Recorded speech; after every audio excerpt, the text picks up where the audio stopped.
No vibró, no parpadeó. Sonó como suenan las cosas que no deberían sonar en 2023. Duro, metálico, ajeno al lugar. La cafetería estaba vacía. Las luces apagadas a medias.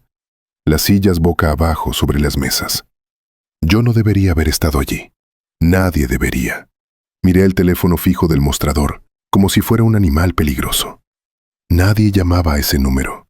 El dueño lo mantenía solo por costumbre, como se conservan las fotos viejas o las promesas que ya no significan nada. Levanté el auricular. Empieza. La voz era masculina, tranquila, casi cansada. No pregunté quién era. No tuve tiempo. La línea murió en seco. Silencio. Ni tono, ni interferencia. Nada. Colgué despacio. Me quedé de pie varios segundos sin moverme. Luego me reí. Primero bajo, luego más fuerte. Era ridículo. Perfecto. Un tipo sin dinero, sin trabajo y sin casa, recibe una orden misteriosa en una cafetería cerrada. Si alguien hubiera escrito eso en un guión, lo habría llamado exagerado. Pero yo estaba allí. Una semana antes tenía empleo. Un mes antes tenía estabilidad. 3 meses antes, creía que el esfuerzo siempre se recompensaba. Me habían despedido un martes por la mañana, con una sonrisa corporativa y una frase ensayada sobre reestructuración. En menos de una hora, perdí el acceso al correo, al sistema y a cualquier sensación de pertenencia. Al principio pensé que sería temporal, que encontraría algo rápido. Tenía experiencia, tenía habilidades, tenía contactos. Eso creía. El dinero se fue primero, luego la calma, después la dignidad. Vendí cosas, cancelé suscripciones, dejé de responder mensajes. Dormí en casas ajenas fingiendo que era una visita corta, hasta que ya no quedaban casas. La cafetería fue un accidente. Entré para usar el baño y no tuve fuerzas para salir. Esa noche, después de la llamada, abrí el portátil. Viejo, lento, con una grieta en la pantalla que parecía una cicatriz. Era lo único que no había vendido. No porque valiera algo, sino porque nadie lo quería. No tenía capital. 0. Ni una moneda escondida, ni una tarjeta de respaldo. Tampoco tenía inversores, ni socios, ni un plan detallado. Solo una idea incómoda que llevaba meses evitando. Quería vender algo que todavía no existía. No por estafar, sino por necesidad. Porque no tenía tiempo para crear primero y vender después. Porque si esperaba a estar listo, no llegaría vivo al final del mes. Abrí un documento en blanco y empecé a escribir como si nadie fuera a leerlo. Escribí sobre el cansancio, sobre trabajar duro y seguir pobre, sobre la mentira del mérito. No prometí riqueza, prometí claridad. Una herramienta sencilla para personas cansadas de sentirse inútiles. No expliqué cómo funcionaría. Expliqué por qué importaba. Al amanecer tenía una sola página y un botón. Acceso anticipado. El precio era bajo, ridículamente bajo. No quería ganar dinero. Quería saber si alguien confiaría en mí sin pruebas. Publiqué el enlace donde pude. Foros, comentarios, mensajes privados. Sabía que me odiarían. Tenía razón. Las primeras horas no pasó nada. El silencio era tan pesado como la deuda. Luego llegó el primer correo. Una persona dejó su dirección, después otra. Al final del día eran más de 20. No dormí. Al segundo día alguien pagó. Dinero real. Poca cantidad, pero suficiente para que me temblaran las manos. Sentí pánico. Escribí de inmediato ofreciendo reembolso. Expliqué que el producto no estaba listo, que quizá nunca lo estaría. La respuesta fue breve. No me devuelvas nada. Hazlo. Trabajé como si me persiguiera algo. Comía mal, dormía poco, vivía conectado. No construía una empresa, construía una promesa. Pasó una semana, luego otra. La gente no solo pagaba, escribía, contaba historias, pedía cosas, agradecía. El proyecto dejó de ser mío, se volvió colectivo. Después del primer mes, el dinero empezó a acumularse. No era estable, no era seguro, pero existía. Pagaba comida, pagaba internet, pagaba un lugar donde dormir sin dar explicaciones. Al cumplir el tercer mes, miré el balance y tuve que revisarlo varias veces. $10,000. sin inversión, sin publicidad, sin estructura. Debería haber celebrado. En lugar de eso, sentí miedo. Porque todo lo que crece rápido también puede romperse rápido. Y yo todavía no entendía qué había desatado aquella noche, cuando el teléfono sonó a la medianoche. No porque me sintiera valiente, sino porque no había alternativa. Cuando pruebas que algo funciona una vez, el mundo espera que lo repitas. Y cuando lo repites, deja de ser un experimento y se convierte en una obligación. El dinero seguía entrando, no en avalanchas, pero de forma constante, incómodamente constante. Cada mañana abría el panel de pagos con una mezcla de orgullo y culpa. Orgullo porque había creado algo de la nada. Culpa porque sabía que todavía estaba improvisando. $10,000 en 3 meses no era una fortuna, pero para alguien que había contado monedas semanas antes, era una señal peligrosa. El cerebro hace cosas extrañas cuando siente que ha escapado por poco del abismo. Empieza a justificar riesgos, empieza a acelerar. La gente me escribía preguntando cuándo estaría lista la versión completa. Yo respondía con fechas vagas, palabras suaves, promesas elásticas. No mentía del todo, tampoco decía toda la verdad. Decidí que necesitaba escalar. Esa palabra apareció en mi cabeza como una revelación. Escalar. Sonaba profesional. Sonaba como lo que hacían los que sabían. Yo no sabía, pero podía imitar. Contraté a un desarrollador freelance. No tenía dinero para pagarle por adelantado, así que le ofrecí una participación futura. Aceptó demasiado rápido. Debería haber sospechado. Pero en ese momento interpreté su entusiasmo como fe en el proyecto. Luego vino el diseñador. Después alguien para soporte. Cada nueva persona era una promesa adicional que yo aún no sabía cómo cumplir. Trabajábamos sin horarios, sin contratos claros, sin reglas. Éramos una pequeña secta digital, alimentada por café barato y expectativas infladas. Yo repetía que era temporal, que pronto todo sería más ordenado, que el caos era parte del proceso. Los usuarios crecían, las expectativas también. Alguien publicó una reseña pública diciendo que nuestro producto le había cambiado la forma de trabajar. Otro dijo que había dejado su empleo gracias a lo que había aprendido con nosotros. Esas palabras me persiguieron durante días, porque eran halagos, y los halagos crean deuda. Empezaron a llegar correos distintos, no de agradecimiento, de reclamo. Personas preguntando por funciones prometidas que aún no existían. Personas molestas por errores. Personas exigiendo respuestas inmediatas. Yo respondía a todo, a cualquier hora, con una sonrisa escrita que ya no sentía. Fue entonces cuando llegó el segundo mensaje extraño. No fue una llamada, fue un correo sin remitente, sin asunto, una sola línea de texto. ¿Hasta dónde piensas llegar antes de que te alcance? Pensé que era una broma, un usuario enfadado, un troll. Lo borré y seguí trabajando. Pero la frase se quedó conmigo. Los números seguían subiendo. 4 meses. 5. El ingreso mensual se estabilizó en una cifra que jamás había imaginado.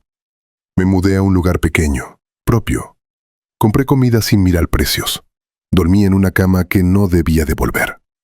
Desde fuera, era una historia perfecta. Desde dentro, todo temblaba. El desarrollador empezó a retrasarse. El diseñador desapareció una semana entera. El soporte estaba desbordado. Yo era el cuello de botella de todo. Cada decisión pasaba por mí porque nadie más sabía realmente qué estábamos construyendo. Una noche, revisando contratos que nunca firmamos, entendí algo que me heló la sangre. Legalmente, no existíamos. No como empresa, no como producto, no como promesa. Éramos solo un montón de correos, pagos y buena fe. Intenté arreglarlo, registrar la compañía, hablar con abogados. Todos pedían dinero, tiempo, estructura, cosas que no tenía o que no podía detenerme a crear sin que todo se viniera abajo. Y entonces, como si el universo hubiera estado esperando el momento exacto, llegó el correo. Asunto, requerimiento formal. Lo abrí sin respirar. Un cliente exigía la devolución total de su dinero, alegando publicidad engañosa, incumplimiento de promesas y daños financieros. Amenazaba con acciones legales y con hacerlo público si no respondía en 48 horas. Me quedé mirando la pantalla. No por miedo a devolver el dinero, Podía hacerlo. El miedo era otro. Si uno hablaba, otros seguirían. Intenté negociar, escribir, explicar. El cliente no quería explicaciones. Quería un culpable. Esa noche el teléfono volvió a sonar. No era el de la cafetería. Era el mío. Personal. Un número oculto. Contesté. Esta vez la voz era la misma. Tranquila. Cansada. Te advertí. Quise gritar, preguntar, insultar. Pero la voz continuó. El problema no es que hayas empezado sin dinero. Es que empezaste sin límites. La llamada se cortó. No dormí. Revisé cada correo, cada promesa, cada palabra escrita en los últimos meses. Vi el patrón que me había negado a aceptar. No había construido un negocio. Había construido una expectativa imposible de sostener. Al día siguiente, el reclamo se hizo público. Un hilo largo, detallado, emocional, compartido cientos de veces. Personas sumándose, recordando fallos, exagerando errores. El relato cambió en horas. De creador valiente pasé a oportunista irresponsable. Las suscripciones empezaron a cancelarse. Los mensajes ya no pedían mejoras, pedían explicaciones, pedían cabezas. Intenté defenderme. Fue un error. Cada respuesta alimentaba el fuego. Cada matiz se interpretaba como excusa. En menos de una semana, los ingresos cayeron a la mitad. Luego más. El equipo se fue. Sin dramas, sin despedidas. Simplemente dejaron de contestar. Me quedé solo otra vez. Pero esta vez, con algo peor que nada. Con culpa. Pensé en cerrar, devolver lo que quedaba, desaparecer. Esa noche me senté frente al portátil, el mismo de siempre, y entendí que el verdadero precio del éxito rápido no era el fracaso, era la exposición. Cuando te elevas demasiado rápido, no controlas cómo caes, y todos miran. Abrí un documento en blanco, no para vender, no para justificarme, para confesar. Abrí el documento y dejé el cursor parpadeando durante varios minutos. No sabía por dónde empezar, porque ya no quedaba nada que proteger. La marca estaba dañada. La narrativa había sido secuestrada, y mi nombre empezaba a circular acompañado de palabras que antes solo usaba para describir a otros. No escribí una disculpa clásica. No prometí arreglarlo todo. No culpé al mercado, ni a los usuarios, ni al estrés. Escribí exactamente lo que había pasado, en el orden en que había pasado, sin adornos y sin marketing. Conté que había empezado sin dinero, que había vendido antes de construir, que había confundido validación con permiso para acelerar, que había aceptado dinero cuando todavía no entendía del todo el peso de esa decisión. Publiqué el texto en el mismo lugar donde todo había comenzado. Durante las primeras horas no ocurrió nada. Luego empezaron las reacciones, algunas de apoyo, otras de rabia, muchas de decepción. Había personas que agradecían la honestidad. Otras decían que ya era tarde para eso. Ambas tenían razón. Lo que no esperaba era el efecto secundario. Algunos usuarios empezaron a contar sus propias historias. No sobre mi producto, sino sobre los suyos. Fracasos ocultos. Lanzamientos precipitados. Decisiones tomadas por miedo a volver a la nada. El hilo dejó de ser solo sobre mí. Se convirtió en un espejo incómodo para muchos. Eso no salvó el negocio. En las siguientes semanas devolví dinero, cerré accesos, apagué servicios. Cada acción era un recordatorio de que construir rápido también significa desmontar rápido. Cuando todo terminó, el balance era brutalmente simple. 0 ingresos, 0 equipo, 0 producto. Pero no 0 impacto. Un correo llegó cuando ya no esperaba ninguno. De alguien que no pedía reembolso ni disculpas. Decía que había leído todo, que no estaba interesado en el producto, sino en la historia, que trabajaba en un fondo pequeño, que no invertían en ideas, sino en personas que ya se habían equivocado de verdad. No respondí de inmediato. Pasaron días. Pensé en el teléfono de la cafetería, en la voz, en la palabra empieza. Por primera vez entendí que nunca fue una orden para crear algo, fue una advertencia. Empezar es fácil. Continuar es peligroso.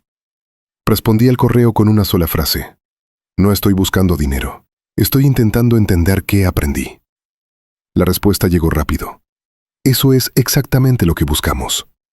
Nos reunimos semanas después, sin promesas, sin cifras espectaculares. Hablamos de límites, de sistemas, de fricción, de cómo el crecimiento sin estructura no es ambición, es huida. No firmamos nada ese día, pero algo había cambiado. No volví a lanzar un producto durante mucho tiempo. Trabajé con otros, desde atrás, sin nombre, sin urgencia. Cada vez que alguien hablaba de escalar demasiado pronto, sentía una presión conocida en el pecho. Un año después, volví a una cafetería parecida a aquella primera. Había un teléfono viejo en la pared, desconectado. Me senté cerca, por costumbre, por superstición. No sonó. Sonreí, porque ya no estaba esperando que alguien me dijera cuándo empezar, ni cómo, ni a qué velocidad. Había aprendido lo único que el éxito rápido nunca enseña a tiempo, que crecer sin freno no es libertad, es otra forma de dependencia, y que a veces perderlo todo es el precio mínimo para aprender a construir algo que no se rompa cuando el mundo mira. Esa fue la verdadera ganancia. No los $10,000, no los 3 meses, sino entender que empezar sin dinero es posible. Pero empezar sin límites siempre cobra intereses. El siguiente mes fue una prueba de fuego. Lo que había empezado como un experimento precario se convirtió en una máquina que ya no podía controlar. Cada día recibía entre 100 y 150 correos, mensajes directos y notificaciones de pagos. Era como tener un fuego que no podías apagar. Más lo alimentabas, más crecía, pero más cerca estabas de quemarte. Contraté a más personas. 3 desarrolladores freelance, 2 diseñadores, un asistente virtual. Todos trabajaban a distancia, sin horarios, sin contratos sólidos. La confianza era la moneda que pagaba por su tiempo. Al principio funcionó. Los problemas se resolvían, los errores disminuían y los clientes empezaban a enviar mensajes de agradecimiento. Pero la presión crecía. Los usuarios pedían funciones que yo no había considerado. Prometí integraciones que ni siquiera existían. Cada línea de código era un compromiso que podía romperse. El equipo se frustraba. Algunos desaparecían días enteros. Uno de los diseñadores dejó de responder durante una semana. El desarrollador principal me dijo en una llamada: «No podemos seguir así. Esto va a explotar». Yo lo ignoré. La ambición era más fuerte que la razón. Los números seguían subiendo. $25,000 en el cuarto mes, 35 en el quinto. Nunca había tenido tanto dinero y nunca me había sentido tan vulnerable. Una noche, revisando los correos, apareció uno diferente, sin remitente, sin asunto. Solo decía: ¿hasta dónde vas a llegar antes de que te alcance? No entendía al principio. Pensé que era un usuario molesto, un troll. Pero el tono era demasiado preciso, demasiado personal. Esa frase se quedó en mi mente durante días. Mientras tanto, un cliente importante reclamó públicamente en redes sociales. Alegaba publicidad engañosa, incumplimiento de promesas y pérdidas financieras. Sus seguidores comenzaron a comentar, compartiendo sus propias experiencias negativas. La viralidad fue inmediata. El ingreso mensual comenzó a caer. Las cancelaciones crecieron. La presión sobre el equipo aumentó. Todos empezaron a señalar errores. Cada mensaje que respondía parecía encender más fuego. Intenté reparar la situación con transparencia. Publiqué una explicación, admitiendo fallos, prometiendo mejoras. La respuesta fue mixta. Algunos apreciaban la honestidad, otros dijeron que era demasiado tarde. Cada interacción me dejaba más agotado, más solo. El equipo empezó a abandonar el proyecto. Sin drama, simplemente desaparecieron. Me quedé solo frente al portátil. 10,000 correos sin contestar, pagos retenidos, aliados. No tenía Alia nuevamente. Una noche, esta vez era mi número personal. El mismo mensaje que había recibido meses antes, solo que con más detalle. Te advertí: crecer sin límites siempre cobra intereses. Ahora pagarás. No pude dormir. Revisé cada decisión, cada promesa, cada línea de código. Entendí que no había construido un negocio, sino un castillo de arena gigantesco, brillante y vacío. La caída fue rápida. En menos de una semana, los ingresos se redujeron a la mitad. Cada intento de recuperar clientes aumentaba la crítica pública. La presión legal comenzó. Documentos, demandas, amenazas. Todo lo que había ganado parecía desmoronarse. Finalmente decidí cerrar. No podía más. Devolver el dinero restante, apagar servicios, despedir, aunque ya no había a quien despedir. Cada acción era un recordatorio de que el éxito rápido tiene un precio alto. La exposición total, sin red de seguridad. Un año después, sentado en una cafetería parecida a la primera, recordé aquella llamada a medianoche. El teléfono estaba desconectado, como todos los ecos de aquel proyecto. Sonreí, no por victoria, sino porque entendí que había sobrevivido a algo que podría haberme destruido. Empezar sin dinero era posible. Empezar sin límites, jamás.